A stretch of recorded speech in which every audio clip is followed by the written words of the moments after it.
La diffusion vient de démarrer. Tous les participants sont en mode écoute seul. Bonjour à tous et bienvenue à ce webinaire consacré à la gestion du recrutement.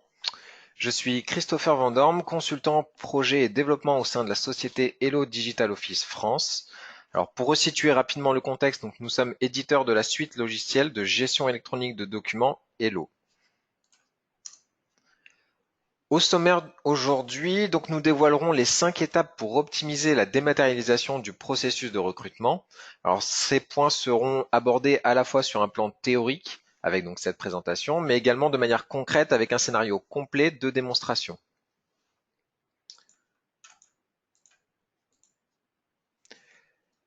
Pour la partie démonstration, je m'appuierai donc sur la solution Hello Professional qui sera donc le socle pour stocker et accéder aux différents éléments de recrutement que nous manipulerons. Ce qu'il faut savoir, c'est qu'Hello Professional fonctionne avec des solutions qui sont pré-packagées, pré-paramétrées, que l'on appelle des business solutions. Alors, elles ne sont pas obligatoires pour utiliser la GED, mais elles apportent en fait tout un panel de fonctionnalités dédiées à un cœur de métier qui finalement se révèle très pratique pour optimiser justement son utilisation. Pour parler un peu plus de la business solution RH, alors elle se compose actuellement de deux parties.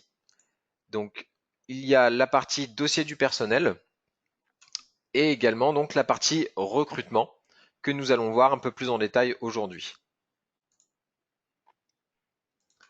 Alors schématiquement, donc le circuit de recrutement qu'on va gérer ici se décompose de cette manière. Donc on va avoir une première étape qui consiste en la création de postes, l'expression du besoin, c'est un peu la même idée ici. On va avoir donc un workflow interne lorsqu'on fait une expression de besoin entre les managers et le service RH qui sera possible pour valider cette détection de besoin jusqu'à l'ouverture d'un poste. Si on fait directement la création de poste, dans ces cas-là, il n'y a pas ce système de workflow entre le manager et le pôle RH. C'est le pôle RH qui va directement décider de cette création de poste. Une fois validé, l'annonce du poste de l'offre donc pourra être publiée directement depuis Hello vers le portail web mis à disposition par la solution. Ce qui nous amène donc à la deuxième étape, donc ça va être la récupération des candidatures électroniques, donc notamment par le biais du portail, mais on va également pouvoir dématérialiser celles qui seront reçues par courrier. On le verra un petit peu plus en détail ensuite.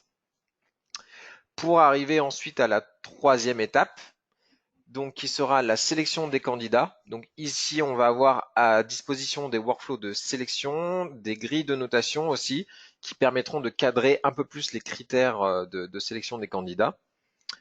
Et enfin, donc, une fois que le ou les choix sont arrêtés, il sera possible de basculer le dossier du candidat vers les dossiers du personnel en un seul clic et éviter ainsi donc de ressaisir les informations ou les documents qui seront préalablement collectés.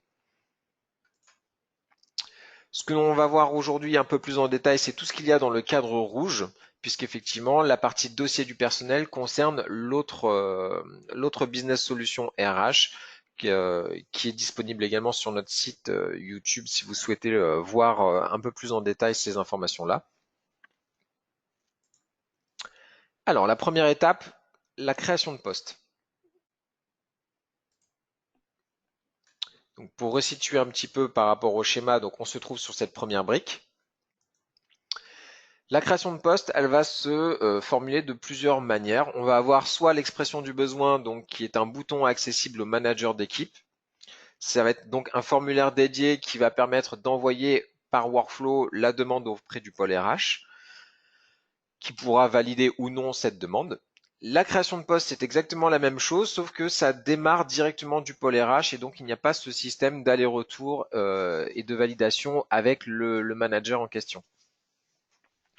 Une fois que cette création de poste est passée en statut validé, on va avoir la possibilité de générer l'offre d'emploi en un seul clic qui nous permettra donc de publier automatiquement sur le portail de recrutement qui est mis à disposition par Hello.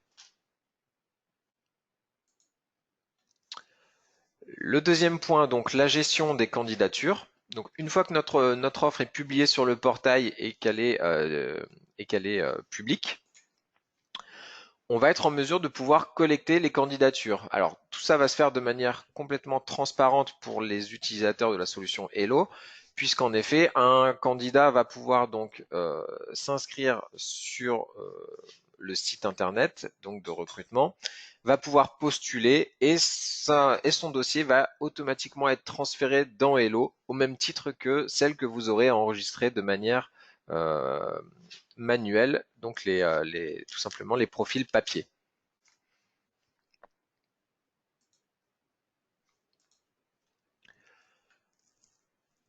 Donc les candidatures sur le portail de recrutement donc permettront voilà, de créer un profil par candidat avec la possibilité donc de visualiser toutes les offres en cours et de postuler directement.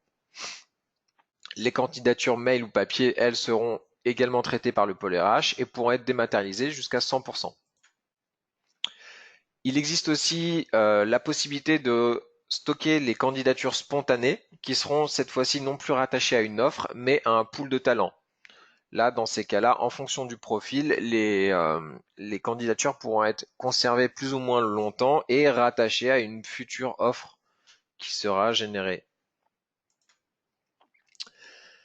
Sur cette diapositive, on peut avoir un aperçu du portail web dédié au recrutement. Il faut noter ici donc qu'il est évidemment paramétrable et entièrement personnalisable. Une autre capture d'écran, mais cette fois-ci de la vision, cette fois-ci dans Hello, avec sur la partie gauche donc l'arborescence, avec donc la gestion du recrutement ici, puis on va avoir un dossier qui concerne les offres, une découpe qui sera faite donc par date et ensuite donc les différentes offres qui sont à disposition avec à l'intérieur tous les profils. Et pour chacun des profils, donc on aura sur la partie droite donc un récapitulatif des informations, une fiche du profil qui sera créée, et également à l'intérieur on retrouve en fait les différents documents qui seront stockés. Donc notamment ça peut être des échanges comme ici on va avoir un échange mail, un CV qui aura été reçu par PDF et la photo de la personne en question. Le troisième point qu'on va voir également, donc c'est la sélection des candidats. Alors, pour rappel par rapport au schéma, donc on se trouve sur cette troisième brique. Pour la sélection des candidats, on va avoir à disposition un certain panel donc de boutons qui nous permettront d'effectuer de la communication via mail et notamment en fait un ensemble de mail types qui auront déjà de la personnalisation à l'intérieur. Donc on pourra se servir des informations collectées sur les candidats pour pouvoir personnaliser les mails automatiquement et donc pouvoir communiquer de manière beaucoup plus rapide avec un certain nombre de mails déjà préparés. On a également donc des processus de validation avec un système de notation, une grille de notation qui va de 1 à 7 par défaut. Un système de classification aussi qui permet en un seul coup d'œil de voir justement si le profil est à privilégier ou non avec un rang A qui va apparaître en vert, un rang B qui va apparaître en gris et un rang C qui apparaîtra en rouge directement sur la fiche. On a également la possibilité sur ce processus de validation de pouvoir rajouter des remarques et également donc de visualiser le classement général avec notamment une moyenne des notes donc qui fait référence directement à ce système de notation.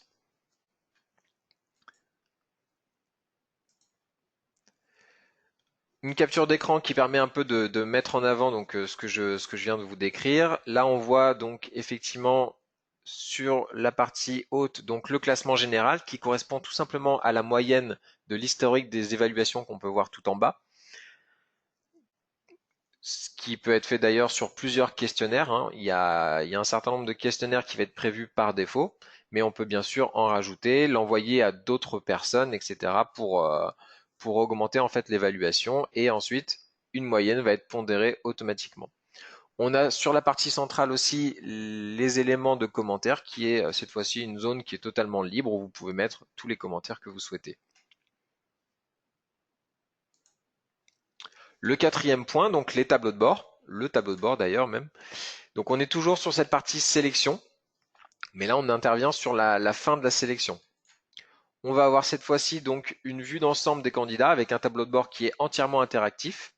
Il va être possible ici de changer un candidat d'une étape à une autre avec un simple glisser-déposer. On peut aussi, en cliquant sur le nom de la personne, faire apparaître sa fiche sur la partie droite.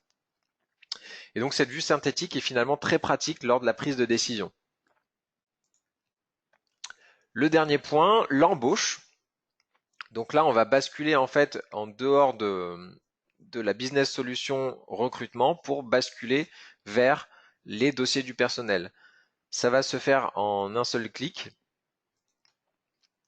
Tout simplement en cliquant sur embaucher un candidat, ça va automatiquement créer et donc basculer le profil du candidat vers les dossiers du personnel avec toutes les informations et les documents qu'on aura préalablement récoltés. Et ça fait donc forcément donc le lien direct avec l'autre business solution RH dont j'avais parlé au tout début, donc les dossiers du personnel.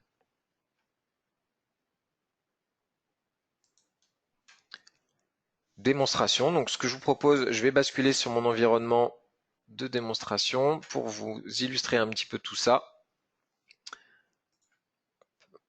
Voilà, alors, donc pour la démonstration, j'utiliserai deux profils, donc un sur le client Java, qui sera donc le profil de Christophe Bouvier, comme on peut le voir en haut à gauche, qui fait partie du pôle RH, et on aura également besoin d'un deuxième profil qui sera cette fois-ci un profil web qu'on verra un petit peu tout à l'heure pour notamment le système de notation. On fera intervenir une autre personne. Donc pour l'instant, je vais rester donc sur le client Java connecté en tant que Christophe Bouvier pour effectuer donc un certain nombre d'actions côté RH, puisque là on se met dans la peau en fait d'une personne qui travaille au pôle RH. Ce qu'on peut déjà observer, c'est sur cette page d'accueil, on a déjà un certain nombre d'informations qui nous apparaissent.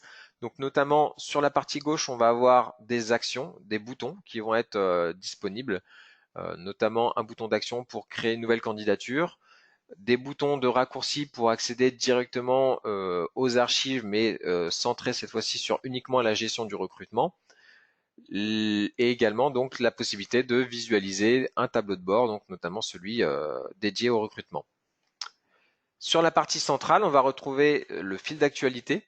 Le fil d'actualité est très important puisqu'il nous permet d'avoir en fait toutes les informations sur les mouvements qui auront été faits justement concernant cette gestion du recrutement, et ça nous permet justement d'avoir les informations, qu'elles soient automatiques, comme là on peut voir en fait ce sont des messages qui ont été générés automatiquement par la solution, mais ça peut être aussi des messages écrits par d'autres utilisateurs qui peuvent demander des précisions, etc. Je vais basculer en cliquant sur le bouton gestion du recrutement vers mes archives. Et ce qu'on peut voir ici, c'est que ça m'a ouvert en fait une partie de l'archive uniquement, donc uniquement celle qui va nous intéresser ici. On va retrouver donc sur la partie gauche l'arborescence dont j'avais déjà pu parler sur la partie présentation tout à l'heure, avec notamment les offres qui sont en cours. Et à l'intérieur de ces offres, donc les différents profils qui ont déjà été présentés. Alors, sur cette partie-là, donc, on va se positionner donc sur notre offre. Si je bascule sur la vue de formulaire, on peut voir qu'on a toutes les informations liées à l'offre, notamment le fait qu'elle ait un statut qui est actuellement ouvert, avec une désignation, une description et des informations sur les données de base comme la date de début, la date de fin, les prétentions salariales, etc.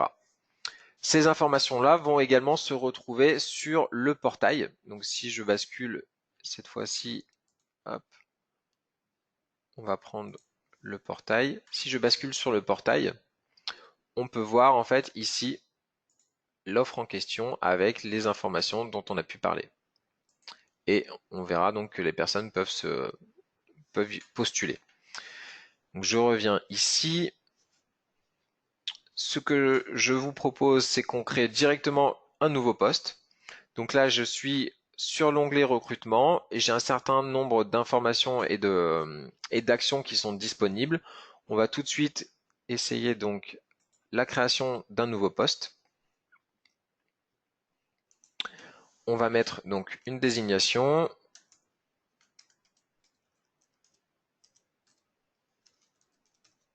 infographiste.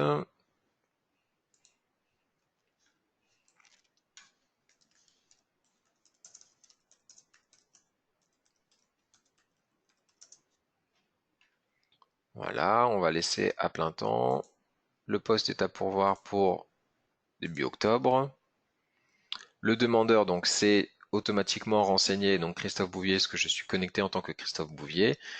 Ensuite, en dessous, on pourrait préciser à quelle organisation, section, service et équipe sera rattaché ce poste. Et ensuite, il y a un modèle, un motif à rajouter, donc besoin de renforcer les équipes. Je valide. Et cela m'a créé au même titre donc que l'offre de développeur qui était déjà présente, une nouvelle offre ici en tant qu'infographiste, donc la désignation qu'on avait précisée juste avant. Donc là, notre offre est déjà créée, mais pour l'instant, elle n'est pas encore disponible sur le job portal. Donc ce que je vous propose, c'est qu'on la valide. Donc on va créer notre offre d'emploi. Donc là, notre poste a été généré. Maintenant, on va rattacher une offre d'emploi par rapport à ce poste, où là, on va pouvoir venir préciser les différentes informations qui permettront de donner plus d'informations auprès des personnes qui postuleront. Alors, hop, je vais venir renseigner cela. Donc il y a forcément une description de poste qui est demandée. Les autres points euh, sont optionnels. On va quand même les renseigner pour avoir un peu de contenu. Voilà. Je vais également renseigner donc la partie informations complémentaires en précisant donc les qualités recherchées sur le profil. Il me reste plus que la désignation. Donc là, je vais mettre par exemple donc infographiste et je vais préciser en CDI. Voilà. Pas besoin de renseigner le numéro d'offre, ça sera automatiquement fait. On va laisser le statut à actif. Alors si c'est pas publié dans l'immédiat, on peut changer le statut pour le mettre en inactif ou en modèle, ce qui permettra de le réutiliser ou de le modifier ultérieurement avant qu'il soit publié. À partir du moment où je le laisse en actif, il va automatiquement être publié sur le portail de recrutement. Donc je vais valider. À l'intérieur de notre nouveau poste, on va retrouver maintenant l'offre qu'on a créée juste ici. Et si je rafraîchis sur mon portail, je vois désormais donc 3 offres possibles, donc dont la nouvelle en fait que nous venons de générer. Alors là, ce qu'on peut voir, c'est que je suis connecté en tant que Guy Mercier, puisqu'effectivement sur le portail de recrutement, j'ai déjà un compte en tant que Guy Mercier. Et ce que je vous propose, c'est qu'on postule en tant que Guy Mercier à cette nouvelle offre qu'on vient de créer. Donc je vais cliquer dessus. Voilà, donc là on retrouve les détails que j'ai pu saisir juste avant, qui ont automatiquement été renseignés ici, qui nous ont créé en fait la page, et on va pouvoir postuler à cet endroit donc en tant que Guy Mercier. Donc je vais le faire. Alors il va y avoir un certain nombre d'informations à renseigner.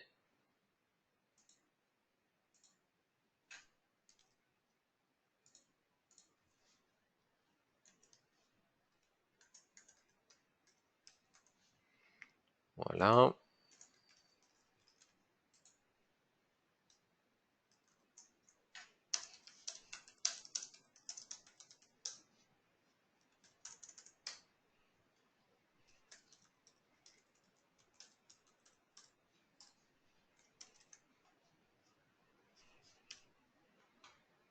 Je renseigne donc le pays.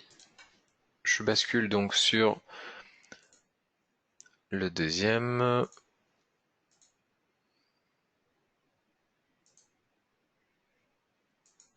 Alors ce qu'on peut noter ici, c'est qu'effectivement pour le moment c'est encore en anglais. Il va y avoir une traduction en français qui est prévue, qui sera annoncée prochainement donc par Hello. Je vous ferai bien sûr une communication si vous êtes intéressé par cette traduction sur la date de la traduction. Les traductions sont déjà prêtes, mais effectivement pour l'instant c'est pas encore officiellement en français. Alors, donc là on a un récapitulatif des informations et on va pouvoir ici rajouter des documents. Donc la photo c'est celle qui a été mise par défaut sur le profil quand j'ai créé mon profil, mais on va pouvoir ici rajouter donc des CV, enfin un CV, des lettres de référence, etc. Donc on va rajouter ces documents.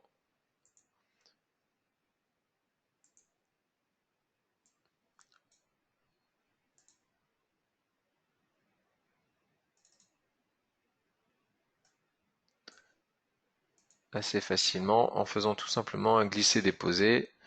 Donc je dois avoir un CV, voilà, ici. Je rajoute le CV. Et puis on va rajouter également... Non mais ce sera tout. On va juste rajouter ça. Voilà. Là on passe sur un récapitulatif. Avec donc... On voit ici que notre CV a bien été ajouté. Si je coche ici cette information, ça autorise donc du coup une fois que le poste sera fermé, à basculer mon profil dans le pool de talents, donc dans le vivier de talents pour postuler ultérieurement à une autre offre d'emploi dans la même société. Si je ne coche pas cette case, ce sera impossible pour les personnes du pôle RH de pouvoir récupérer le profil une fois que l'offre sera terminée.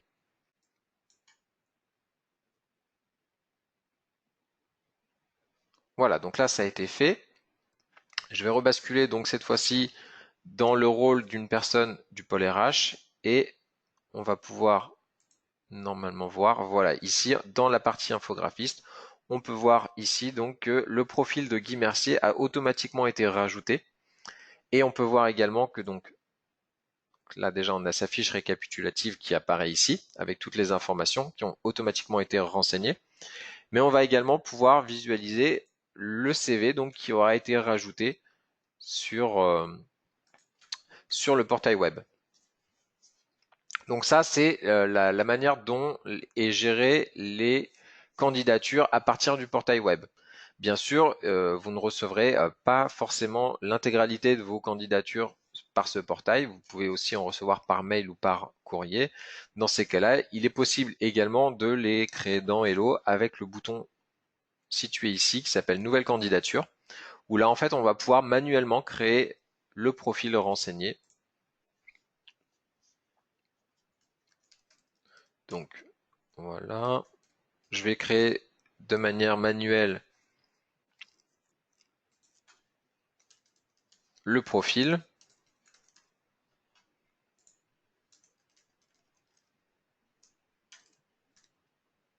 Voilà. Je valide. Donc là, j'ai créé également de la même manière que pour Guy Mercier un profil. Alors on voit qu'il y a effectivement moins d'informations puisque sur le profil de Guy Mercier, il y avait déjà un certain nombre d'informations qui avaient été renseignées par l'utilisateur dans sa création et également donc au moment où il a postulé. Donc là, on va pas forcément rajouter toutes les informations, on va juste rajouter peut-être une photo pour illustrer. Euh, voilà. On va peut-être prendre quelque chose de plus adapté. Par exemple, voilà.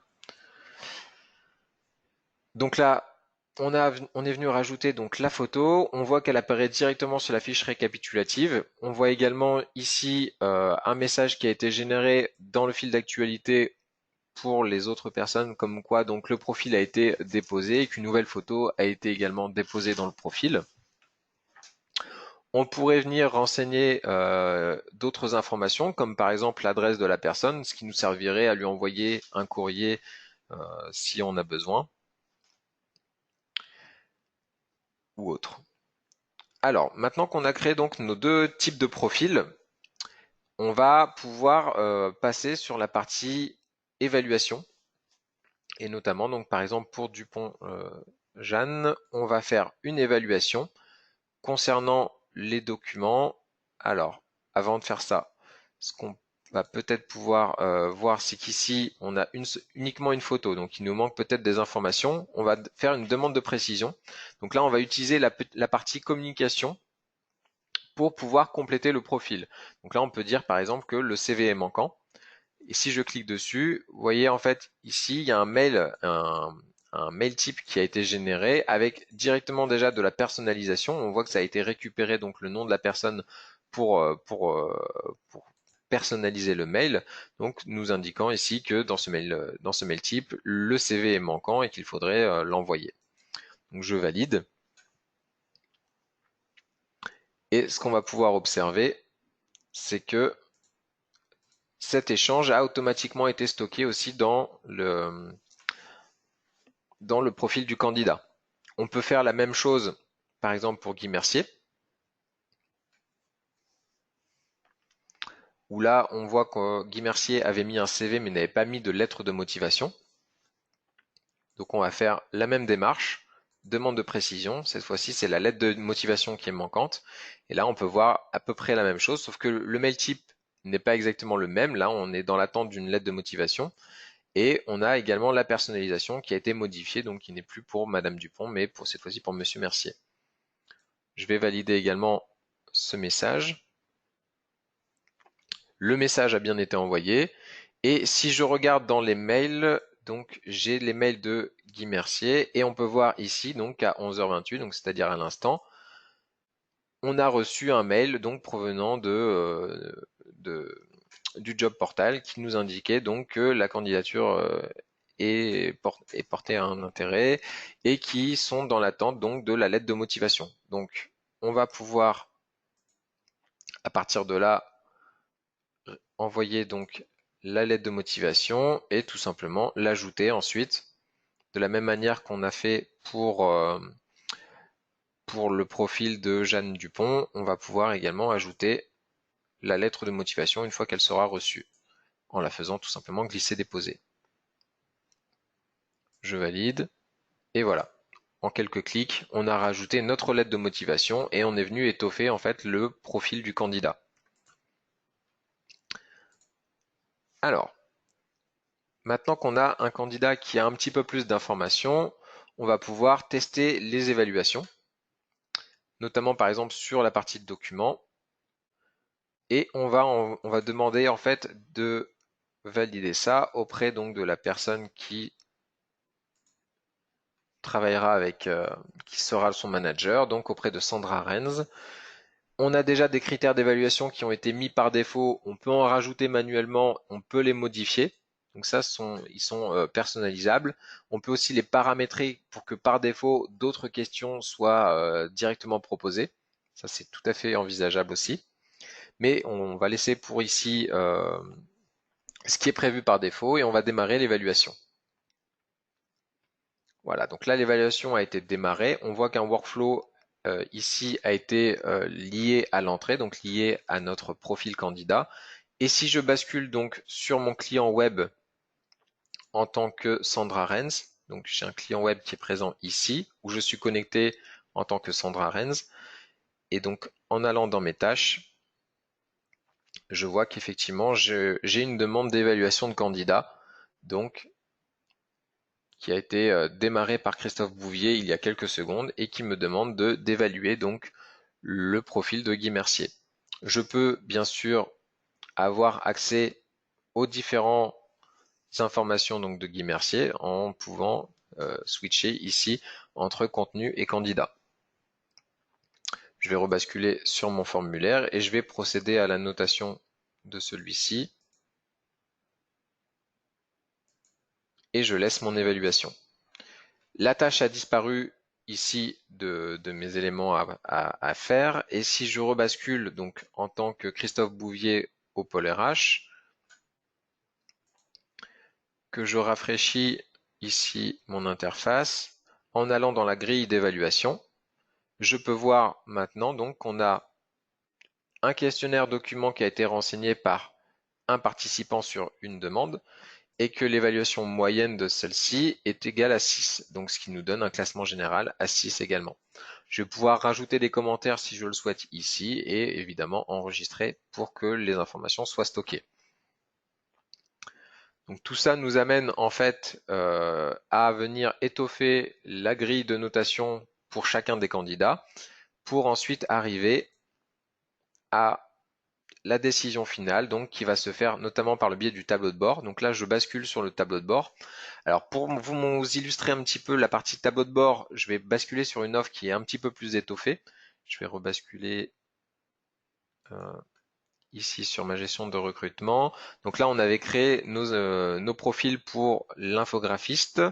Mais ce que je vous propose, c'est de vous montrer un petit peu ce que ça donne côté tableau de bord pour la partie développeur, où là, j'avais déjà au préalable créé un certain nombre de candidats et qui nous permettront de mieux voir un petit peu comment on peut gérer la solution lorsqu'il y a une multitude de candidats. Donc je rebascule sur mon tableau de bord et là donc voilà, là on retrouve donc dans l'offre de développeur un certain nombre de profils qui a été créé. Ce qu'on peut voir ici, c'est que je suis dans la partie décision et je vais pouvoir tout simplement basculer mes différents candidats d'une étape à une autre pour pouvoir les faire évoluer ou mieux visualiser. Je vous parlais également tout à l'heure donc d'un système de grades où on a le A, B ou C qui apparaît aussi graphiquement directement ici. Si on choisit un candidat, on peut très bien le faire basculer d'une étape à une autre pour faire évoluer son statut et ainsi faire évoluer également donc le profil. Lorsque je vais cliquer sur le nom de la personne, je vais avoir également accès donc à ces différentes informations et également à l'intérieur à ces différents documents qui auront été stockés, si on a besoin de détails sur celui-ci.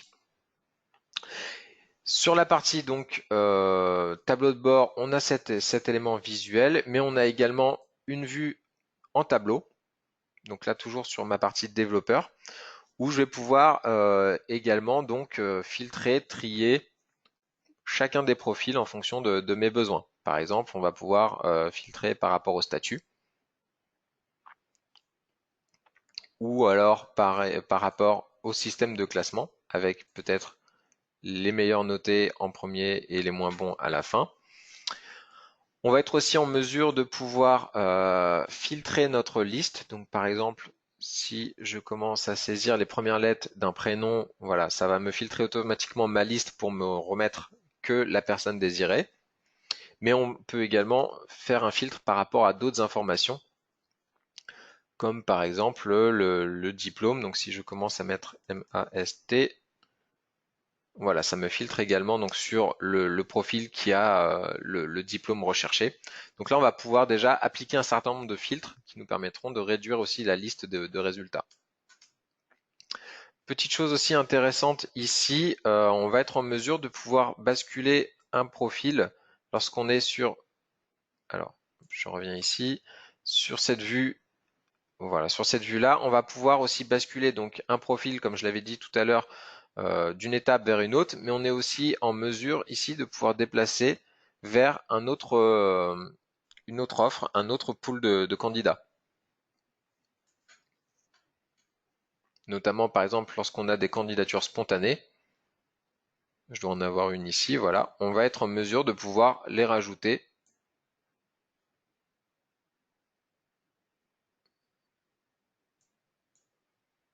à notre offre en question. Et donc là, si je reviens sur ma partie de développeur, on retrouve donc notre candidature spontanée qu'on avait déjà préalablement stockée, qui apparaît ici maintenant en tant que personne qui postule. Voilà un petit peu donc pour cette partie-ci. Alors, on va rebasculer dans les archives, donc notamment sur la partie gestion du recrutement. On imagine donc qu'on a effectué notre choix qui sera celui d'embaucher Céline et on va pouvoir donc valider cette information-là en cliquant sur embaucher un candidat. Donc là, on retrouve un certain nombre d'informations, notamment les informations sur le poste et sur la personne. Et si je valide, ça va automatiquement basculer donc ce profil qui aura été généré en tant que candidat vers le profil généré dans les ressources humaines pour les dossiers du personnel. On retrouve ici maintenant Céline qui a été générée ici, il y a quelques secondes. Voilà. Pour terminer, je vais revenir donc sur ma partie développeur et je vais tout simplement cliquer ici sur clore l'offre d'emploi qui permettra de mettre un point final à tout ça. On va retrouver sur la partie clôture des éléments qui sont assez intéressants. On va retrouver ici donc tous les autres candidats qui n'auront pas été sélectionnés, donc c'est-à-dire tout le monde sauf Céline, mais s'il y avait eu plusieurs embauches, ils auraient toutes été enlevés. On a la possibilité ici, lorsque les personnes ont validé le choix de garder le CV disponible, de faire basculer ces derniers dans le vivier de talent. Il suffirait donc de cliquer sur le profil pour basculer ces éléments-là. Là, étant donné qu'ils n'avaient pas donné leur accord, on n'a pas la possibilité de les faire basculer en automatique. Et une fois que c'est terminé, il y a un mail automatique qui va être envoyé aux différents candidats pour leur dire donc que le poste a été fermé et qu'ils n'ont pas été retenus. Voilà, Christophe Bouvier a finalisé le poste et donc celui-ci est terminé. Donc voilà un petit peu pour cette partie-là.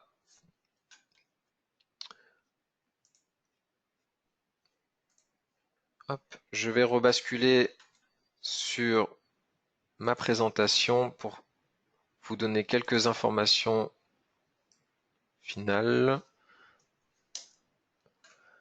Alors, notamment par rapport au prochain webinaire, donc n'hésitez pas, si vous souhaitez être au courant des prochains webinaires qui seront disponibles, donc d'aller sur hellodigital.fr. Et à titre d'information, donc les deux prochains qui auront lieu seront la gestion documentaire Hello avec son puissant outil d'analyse, donc Hello Analytics, qui aura lieu donc le jeudi 17 octobre à 11 h. Et également, donc, le jeudi 7 novembre, il y a un webinaire qui sera dédié cette fois-ci à l'automatisation du traitement des factures fournisseurs. Je vous remercie pour votre attention. Si vous avez des questions, n'hésitez pas à à les poser même dans la partie questions qui est prévue à cet effet sur Webinar. Sinon, vous avez mes coordonnées qui sont présentes ici si vous souhaitez revenir vers moi pour avoir plus d'informations sur un élément particulier. Merci encore pour votre attention et je reste encore quelques minutes pour répondre à vos questions.